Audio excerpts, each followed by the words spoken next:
Monday night's game between the Vikings and the Eagles on Westwood One. I will be hosting the pregame and halftime of that Monday night finale to the Week 2 that kicks off tonight.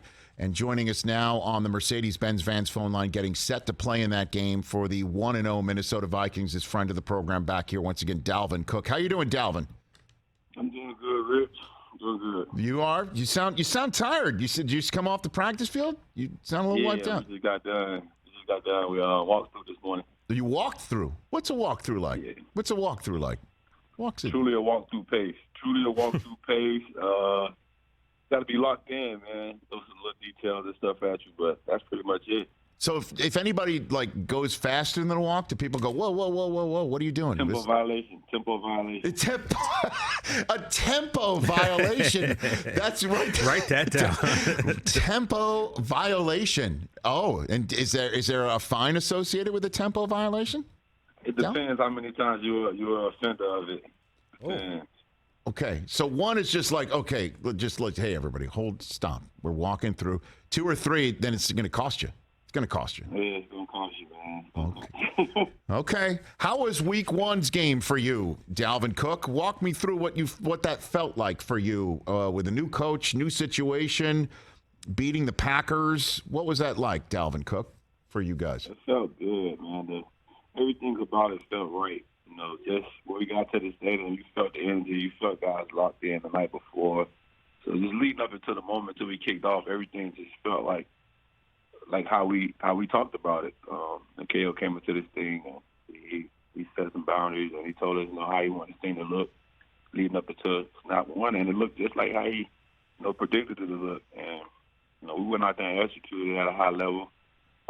We left a lot on the field.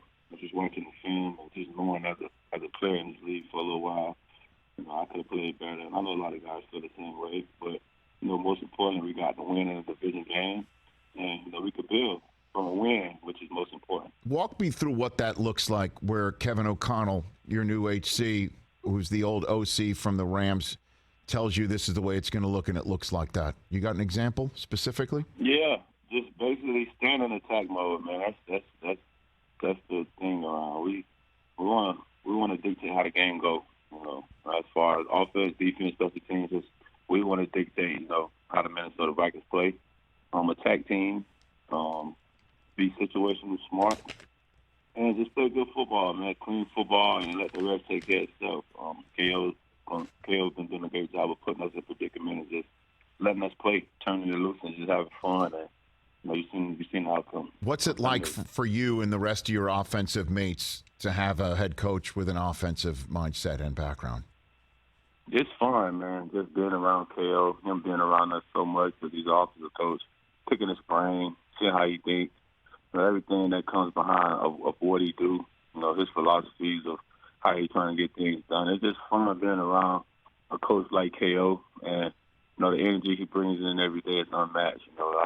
It's a privilege for me just to be around these guys and, them to make work so special for us. Is Kirk Cousins coming across any differently? And I don't mean personality-wise.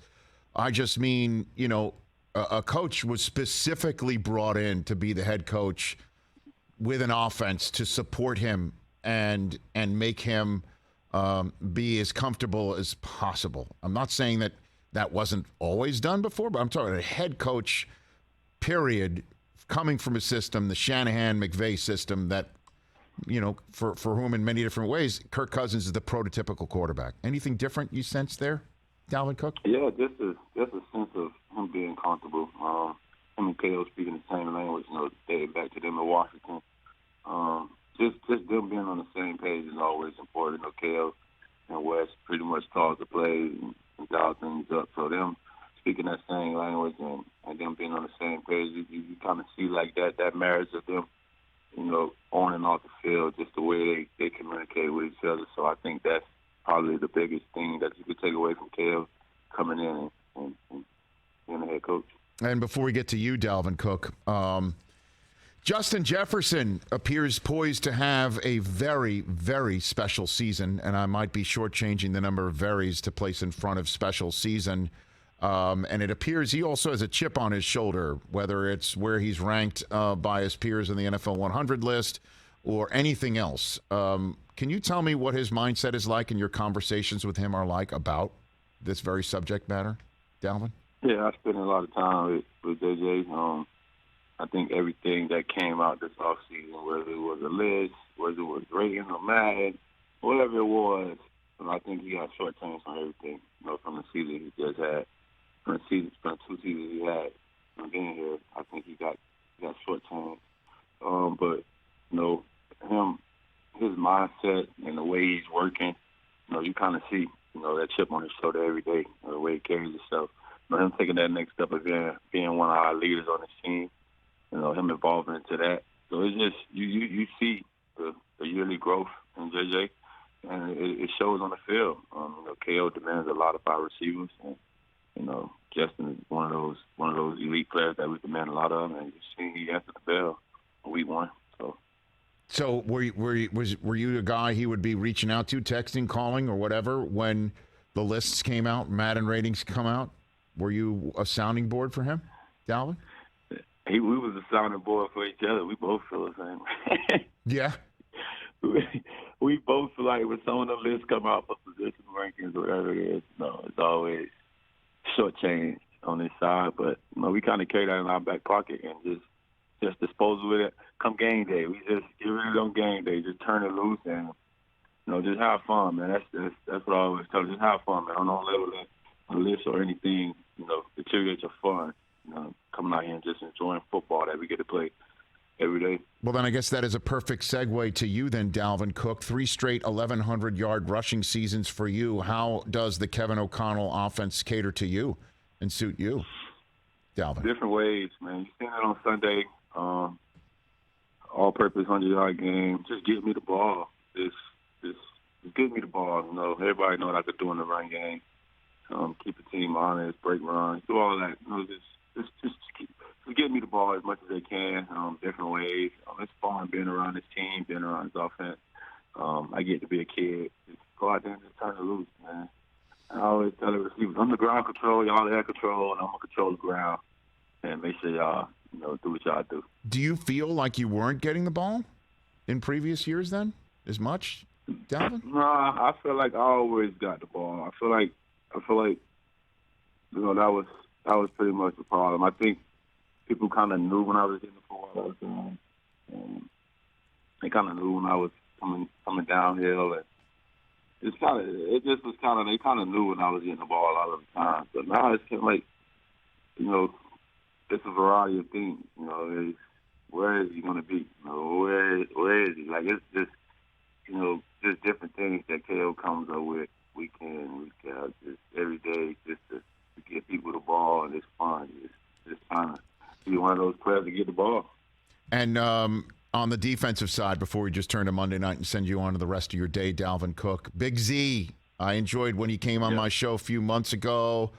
That moment with him and Rodgers, he kind of got shoved and all that business. What has he brought energy-wise to this team, this defense for you guys? He brought that culture we've been hunting. He brought that culture that KO tried to bring in with him, that KO brought in with him. He brought the culture, just bringing that energy to the whole defense. Striking us up in week 1, going to get that sack. Just feeling his presence every play. He's so close to getting Rodgers a lot of times, or him taking a double team and freeing Daniel up, and all those other guys, Big Dalvin Thomas, and all those other guys just freeing them up. They can just go eat one-on-one blocks. It's just been fun. It was fun watching those guys on the sideline, man. Z doing his celebrations, Daniel. So, Z brings that energy, and he brings a lot out of the players that they don't know that they got inside of them. Like Daniel, that excitement. Daniel is just used to going to get his sack, do his dance, come back. But Z kind of brings the extra stuff out of him. Well, how does it feel to wear number 4 again for you, Dalvin? You like it? Feel light, man. I feel great. I feel how I'm supposed to feel. I feel like Dalvin, man. I feel like me. It feels perfect, man. Everything about it, man. Just going out there, and just having fun, man. I feel like a kid again, man. I'm just having fun, enjoying it, and I'm just trying to get another win each and every week. So that second digit was weighing you down? Is that what you're saying? Just single digit, you feel lighter? Some double digits to single digits. It just feels lighter, man. Everything about it just feels like a load off a little bit, man. Mm-hmm. Okay. And then when you step on that field on Monday night, home of that NFC Championship game after that, the Minnesota Miracle put you in that spot, you're going to be thinking about that a little bit Monday night? No. Actually not, man. Like I said, man. New theme around, man. Looking forward, man. We're just looking forward and staying in attack mode. Okay, so what are you going to be thinking? As you know, Eagles offense week 1 against the Lions, they were cooking too. Hurts to A.J. Brown and things like that. What do you think? What are you going to be thinking? Obviously, you're going to have to maybe match point for point, but you got an Eagles defense out there that's feeling its oats too. What are you going to be thinking about when you step on that field Monday night? Go make that play, man. That's all I'll be thinking about. Go make that play. I just need play come, go make it. I know everybody else thinking the same way. No hesitation, go make that play. It's not going to be made, go make it, man. A lot of times in this league, you get caught up in when a play going to come. When is the play not going to come? And you never know when the play is. So I take every play, like it's my last. And I'm going to go make that play with my name called to help my team win the game. So I'm going to be thinking about come Monday night. All right, Dalvin Cook. Thanks for the time. TJ Jefferson, you want to ask him a question before he goes on in his day in Minnesota? Yeah, just real quick, Dalvin. What up, man? Chris on the show here, he's a big Georgia fan. I'm a big fan of your brother, James.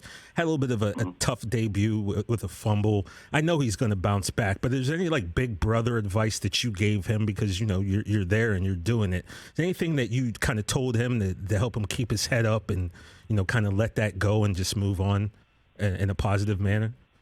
It wasn't nothing spectacular. It wasn't. One thing about my brother, he doesn't lack any confidence in his play. He knows. Like I said, I watched him play with him a few times, and nothing else he could have did, but the defender made a great play. The ball was locked up and everything. Rook, keep the ball off the ground. I told him, Rook, keep the ball off the ground. Rook, man, keep that ball off the ground, man. The ball is the most important thing, man. But other than that, man, it was nothing but the house and so they got the win. And me just telling him, man, they'll get another play. Okay. The opportunity is ahead of the way, and we're going to make the next play. Let's be more positive right here. If you want to talk SEC football, let's talk about Florida State knocking off LSU. How about that? Let's be more positive. Now we're talking. That's what I'm saying, right? I didn't think that was a negative. Talking. Now that's your Florida. That's your Florida. And by the way, and then TJ's a Florida State guy. That's why Dalvin's my guy. I know, but you're also a Pitt guy. Yeah. True. Penn State. Just those three, though. That's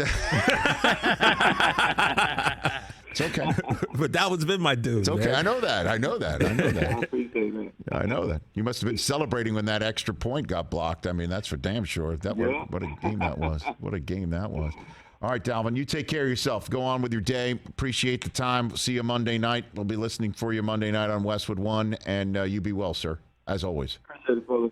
As always, you got it. That's Dalvin Cook right here on the Rich Eisen Show.